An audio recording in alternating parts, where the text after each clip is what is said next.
Welcome to Xi Jinping Briefing. The content of the briefing includes ChatGPT's OpenAI SAC CEO Sam Altman says he wasn't consistently candid. Australian naval divers injured after sonar pulses detected from Chinese warship. Disinflation takes grip in major economies. What she said, Trudeau urged Chinese president to maintain an open channel with Canada. Biden and Lopez Obrador have talked fentanyl and US-Mexico migration. They pledged solidarity. ChatGPT's OpenAI SAC CEO Sam Altman says he wasn't consistently candid. South China Morning Post. OpenAI has removed co-founder and CEO Sam Altman from his position, citing a lack of candor in his communications with the board. The company has appointed Mira Murati, OpenAI's chief technology officer, as interim CEO while it searches for a permanent replacement. Altman helped establish OpenAI as a nonprofit research laboratory in 2015 and has been the public face of the company in recent years as its ChatGPT technology gained popularity. OpenAI did not provide details on the nature of Altman's alleged lack of candor. Australian naval divers injured after sonar pulses detected from Chinese warship. The Sydney Morning Herald. Australian naval divers sustained minor injuries after a Chinese warship used sonar pulses near them. The incident occurred on Tuesday in international waters. The Australian Defence Minister Richard Marles called the incident unsafe and unprofessional and said that the Australian government had expressed serious concerns to China. The Chinese warship approached HMAS Toowoomba, which had stopped to clear fishing nets from its propellers, despite being told by the Australian ship to keep clear. This incident raises questions about whether China knew that divers were in the water when it used the sonar pulses. Disinflation takes grip in major economies. Financial Times. Inflation in the Eurozone fell sharply last month, adding to evidence of slower price rises across major economies and to expectations that interest rates may have peaked. Eurozone annual inflation for October was 2.9%, down from 4.3% the month before and from a peak of 10.6% in October last year. The slowdown in price rises has shifted attention on to the European Central Bank, ECB, which has already bet on interest rate cuts. Last week, Christine Lagarde, president of the ECB, dismissed the prospect of near-term rate cuts and told the Financial Times Global Boardroom event that the bank would not begin cutting rates for at least the next couple of quarters. Earlier in the week, U.S. inflation fell to 3.2%, slightly below expectations of 3.3%, marking the first decline in 4 months. Following very encouraging numbers, the U.S. Federal Reserve, Fed, was quick to say that it remained cautious and was not going to declare a premature victory over price rises. Mary Daly, president of the Federal Reserve Bank of San Francisco, told the FT that she was unable to rule out increasing rates, which have been held steady at a 22-year high of 5.25 to 5.5% since July. However, the drop in inflation sent U.S. Treasury yields tumbling on Tuesday, shortly after Fed officials had suggested that sustained higher yields might reduce the need to increase interest rates further. Inflation also fell sharply in the UK this week. The Consumer Price Index rose 4.6% in October compared to the previous year, down from the 6.7% pace recorded for September and lower than the 4.8% predicted by economists. The year-on-year rise in the Consumer Prices Index has now fallen such that Prime Minister Rishi Sunak can declare he has met his pledge to have the rate of price rises by year-end. The figures added to the financial markets' conviction that the Bank of England is now done with rate rises, and sent sterling down 0.3% against the dollar to $1.246 on Wednesday. What she said, Trudeau urged Chinese president to maintain an open channel with Canada.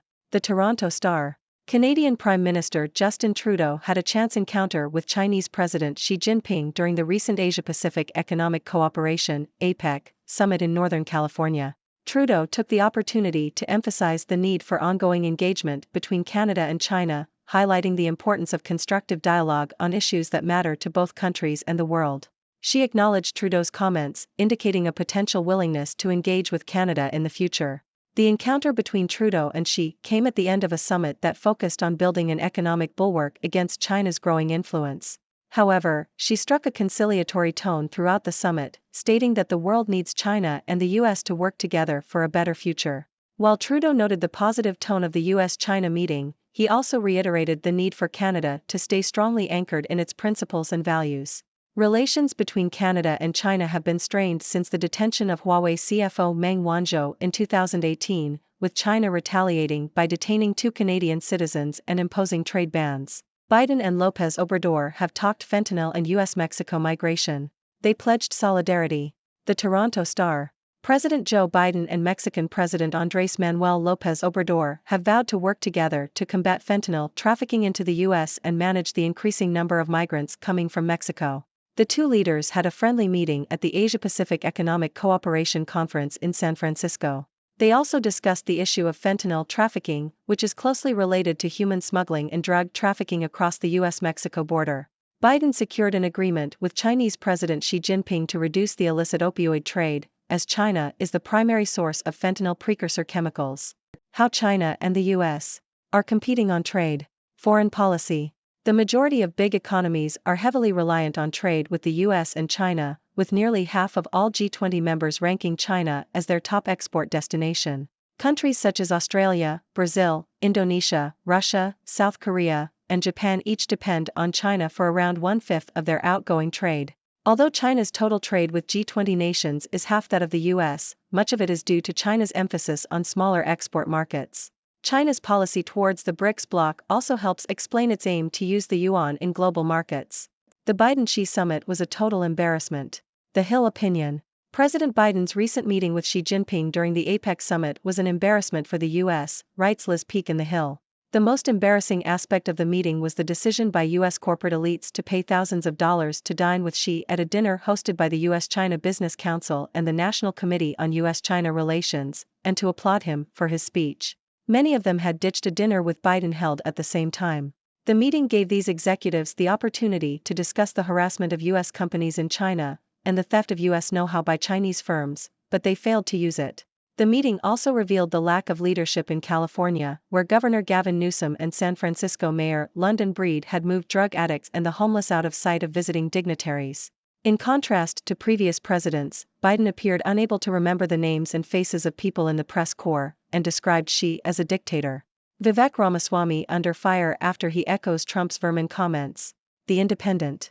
Vivek Ramaswamy, a Republican candidate for governor in Ohio, came under fire during an interview with CNN anchor Abby Phillip for defending Donald Trump's use of the term vermin to describe his political opponents.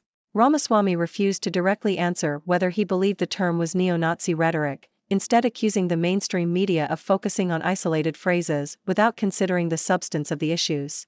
Ramaswamy's defense of Trump was criticized by other Republicans, with Chris Christie mocking his attempt to clean up after Trump's controversial statements. U.S. washout on Indo-Pacific trade deal opens the door to China. Bloomberg.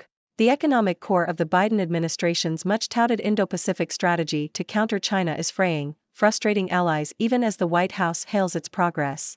Tech's deal to shed coal comes at a perfect time.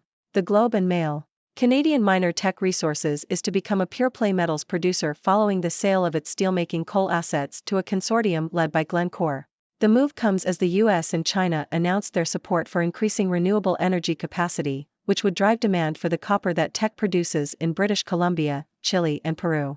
Ladies and gentlemen, I am Dr. Six, your resident observer from the sixth dimension. Today, we have an interesting mix of news from around the world. Firstly, OpenAI has made a surprising move by removing its CEO, Sam Altman, citing a lack of candor in his communications with the board. Maybe he wasn't consistently candid enough for their liking. Well, I guess the AI world can be a bit sensitive. Next, we have a little underwater adventure in Australia, where Chinese warships apparently decided to use sonar pulses dangerously close to Australian naval divers. It seems like they were trying to give the divers a shocking experience. Safety first, people. On to the topic of inflation, it seems like it's taking a vacation in major economies. In the Eurozone, inflation fell sharply, causing speculation about interest rate cuts. And in the US and the UK, inflation has also shown a decline. I guess you could say that prices are deflating, like a balloon losing air. But don't worry, the central banks are keeping an eye on things. Moving on to Canada, we have Prime Minister Justin Trudeau having a chance encounter with Chinese President Xi Jinping. Trudeau took the opportunity to emphasize the need for ongoing engagement between Canada and China. Maybe they were just comparing maple syrup recipes. Who knows? Meanwhile, President Biden and Mexican President López Obrador pledged to work together on combating fentanyl trafficking and managing migration. It's always good to see leaders coming together to tackle important issues, even if it means discussing sensitive topics like drugs and migration. In the world of trade, it seems like the US and China are competing for the top spot. Many big economies rely heavily on trade with both countries, with China being the top export destination for many G20 members. It's like a game of economic ping pong, with countries trying to hit the ball in the right direction. Speaking of games, the recent meeting between President Biden and President Xi Jinping was apparently a total embarrassment for the US. According to one opinion piece, US corporate elites ditched a dinner with Biden to dine with Xi and even applauded him for his speech. It seems like they were more interested in buttering up the Chinese president than addressing important issues. Maybe they just wanted some Chinese takeout. We also have a Republican candidate for governor in Ohio, Vivek Ramaswamy, coming under fire for defending Donald Trump's use of the term vermin to describe his political opponents. It seems like he's taking a page out of Trump's book, but maybe he needs to find a better choice of words. Lastly, we have Canadian miner Teck Resources making a move to become a pure-play metals producer by selling its coal assets. This comes at a perfect time as the US and China show support for increasing renewable energy capacity. It's like Teck saw the writing on the wall and decided to switch gears. Well, that's all the news for today, folks. Remember, it's always important to stay informed and have a little fun along the way. Now, I'm curious to hear your thoughts. What do you make of these stories? Let's discuss. Thank you for tuning in. The content above showcases the latest briefing reports and analytical synopses, thoughtfully curated by the 6Do team. These insights stem from a wide array of reputable media outlets, think tanks, government sources, and specialized experts worldwide. We encourage you to explore these sources for a comprehensive perspective. Keep in mind that while the content may not always align with the official standpoint of 6Do Brief, it's not meant to be taken as absolute directives for decision-making. Comprising seasoned media professionals, learned scholars, and accomplished scientists, the 6Do team embodies a trailblazing, fully independent media entity. To customize 6Do Brief to meet your professional needs, you have the option to subscribe to a diverse array of briefings on our website, 6dobrief.com. Regardless of your location, you can conveniently receive 6Do Brief via email.